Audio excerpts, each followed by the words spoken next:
Hi, അപ്പോൾ നമ്മളിന്ന് discuss ചെയ്യാൻ പോകുന്നത് മേരി വോൾസ്റ്റോക്രാഫ്റ്റിൻ്റെ vindication of rights of women.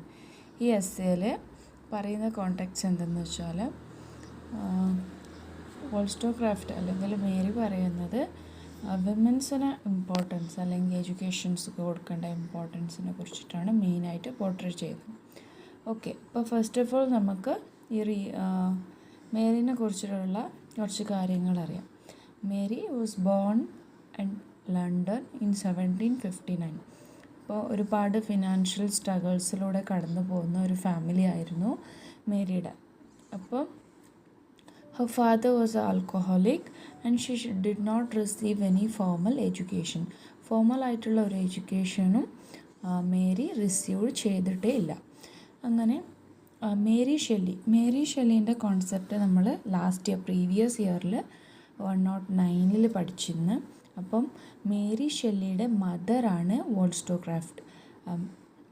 അങ്ങനെ ഈ William Godwin second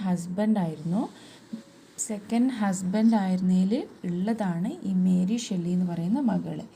Mary Shelley ജനിച്ച് 10 ദിവസം കഴിഞ്ഞതോടുകൂടി വോൾസ്റ്റോക്രാഫ്റ്റ് മരിക്കുകയുണ്ടായി. ഈ പോസ്റ്റ്പാർട്ടം ഫീവർ വന്നിട്ടാണ് വോൾസ്റ്റോക്രാഫ്റ്റ് മരിച്ചത്. ഓക്കെ, പിന്നെ ഈ സ്റ്റോറി എഴുതാനുള്ള കാരണം ബിഷപ്പ്. അപ്പം ആ ടൈമിൽ ബിഷപ്പ് എന്ന് പറഞ്ഞിട്ടുള്ള ഒരാൾ പറഞ്ഞിരുന്നത്, after 8th standard there is no need of education for women. Against that she wrote this essay. അതിൻ്റെ എഗെയിൻസ്റ്റായിട്ട് എഴുതിയ എസ്സേ ആണ് ഇത്. ഓക്കെ, അപ്പോൾ ഈ എസ്സേയിലെ കോണ്ടെക്സ്റ്റ് എന്തെന്ന് വെച്ചാൽ, gender equality, women should be treated as equally as men.